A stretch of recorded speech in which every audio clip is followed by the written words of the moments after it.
guys, so today I've got quite a treat, at least I think it is, this 95 Chevy Camaro. This is the 4th generation for the Camaro, and it still rides on the F-body platform, which GM has been making since the late 60s. Ran from 93 to 2002.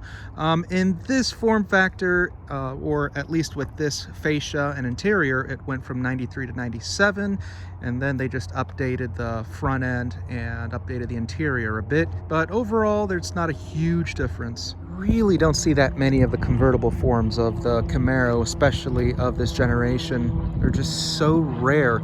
When it comes to convertibles produced from GM, you're more likely to run into a Corvette, a Cavalier, or a Cutlass. This one actually has the 3.4 liter V6. I didn't even know that these had a 3.4. I thought when it came to V6s, it was just the 3.8 or the 3800 V6. And when I got my hands on this one, I was thoroughly surprised that it had this little tiny V6. Almost all of these were coupes. The convertible form of these is so rare. I just love cars of this era, you know, domestic and imports. I just feel that they were just more fun. You know, almost everything was just more fun and had more character to them. Now it's just, I don't know, all cars just look the same now. And also for nostalgic reasons, these were the kind of cars that I grew up around. You know, back in 95, which I remember pretty well. I remember seeing Camaros left and right. Not so much the convertibles, but they've all pretty much disappeared, perhaps because they all got wrapped around poles. I really do prefer the pre-facelift version of the 4th gen Camaro, like this one. I just love these tiny little thin sealed beam lights. It just looks so sleek compared to the facelift version, which is just a big plastic lens. I don't know, this is just such a cleaner look to me. And look at this interior. It's just gorgeous. It's hard to believe that this car is 29 years old and this interior is in this condition. And nothing's broken, surprisingly. And there's quite a bit of interesting choices of materials. I'll dive into that in just a sec. The combination of this car is pretty interesting. It has the base 3.4 engine, and yet it's got leather, and it's got power windows, power locks, and power mirrors. Those weren't standard features in the Camaro. Believe it or not, there was a more basic trim that had crank windows. I don't know if maybe that applied in the early years, but I know I saw a 2000 recently that had crank windows. I really do prefer the look and feel of the early years of the 4th gen Camaro as opposed to the facelifted ones in 98 where they updated the interior. It really does look and feel like 1995 in here, but it's not in a bad way. I actually do like the look of this interior. In terms of materials, the door panel is actually soft to the touch, as is the armrest. Nice leather wrapped steering wheel, which is bolstered. And a very classic sounding horn. Sounds like a horn from an 80s GM product. These, you know, fortunately GM used more plastic, which, yeah, they have more of a tendency of cracking, but, you know, this one's still in good condition. Let me look under here. This area is actually padded. These tend to suffer up here. The big panel for the defrost vent, these kind of crack, but that's actually something that you can easily fix. You know, you can put like a cover layer or something like that on top of it. Otherwise, I just like the looks of, you know, the vents here, these little slits. Armrest here is also padded. Otherwise, everything else is plastic, but surprisingly, this one has held up very well. And with the door closed, I still feel very comfortable in here. This is not a cramped feeling interior. I do feel somewhat sunken in. That's a trait I've always felt has been common throughout the Camaro's history, even the newest ones. You can be 6 feet tall, and when you sit inside a Camaro, you just kind of look and feel tiny inside it. This one's actually not so bad though.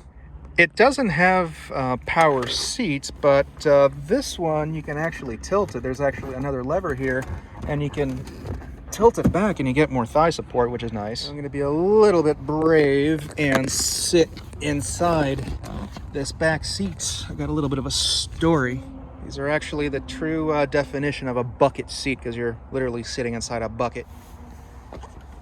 The last time I sat in the back seat of a Camaro, I think it was 1994 or 1995. It was, I think, a 1990 coupe, T-top. The seat is moved forward because there's just no way I would have been able to put my feet down without having the seat scoot forward. But otherwise, going back to comfort back here, you can fit a kid, basically, and not a fat one. Not a place for adults. Perhaps if everybody were fun size, then I guess 4 would seat comfortably here. It's gonna be a bit of a pain in the ass to get out of here because I am like sitting inside a little pit here.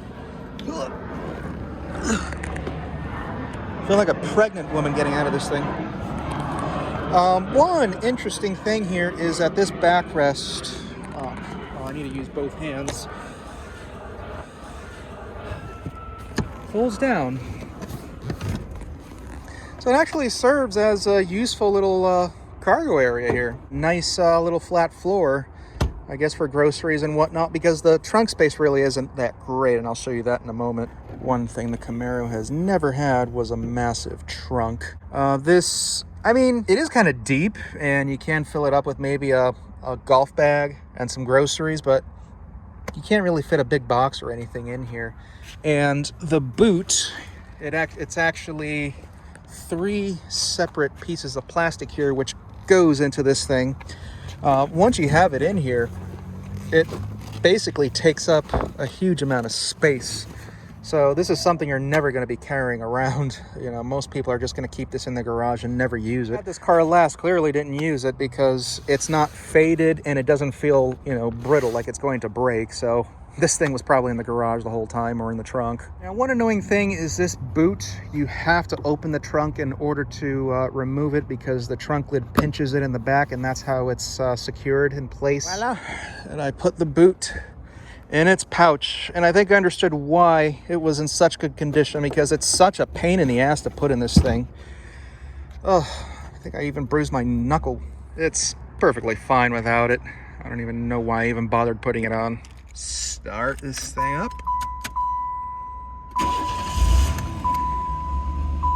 Sounds like a Chevy Lumina.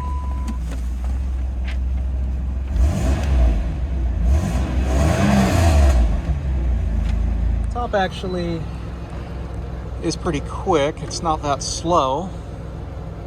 It is hydraulic.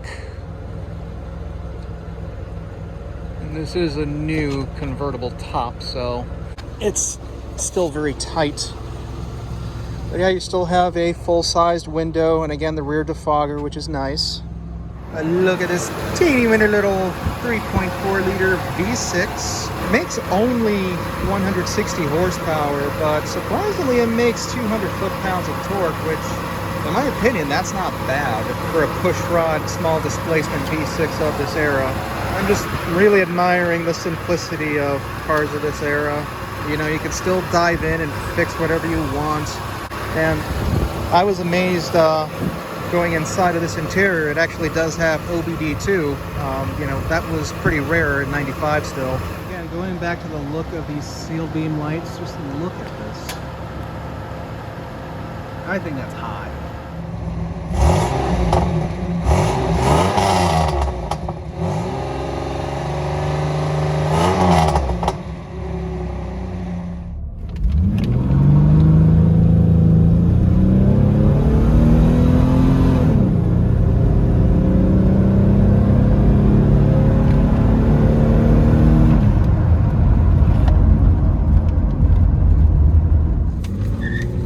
Wow, that's some pillage. It really does feel more peppy than the 160 horsepower that this thing was rated at. Maybe it's just the way it's geared. I don't know what the gear ratio is in this thing.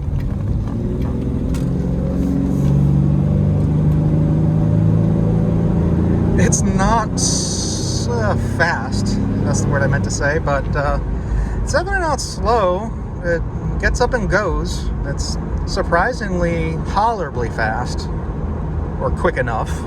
And in terms of shakeage, it's not terrible either. I guess it's a smidge more stiffer than an SN95 Mustang without the frame stiffeners. Definitely better than a Toyota Solara or a Volvo C70 in terms of stiffness.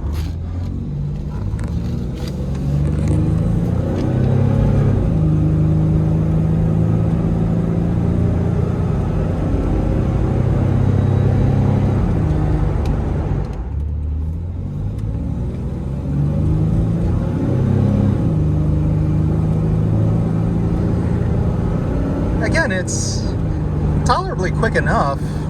This thing's actually a lot more responsive than I thought it was going to be.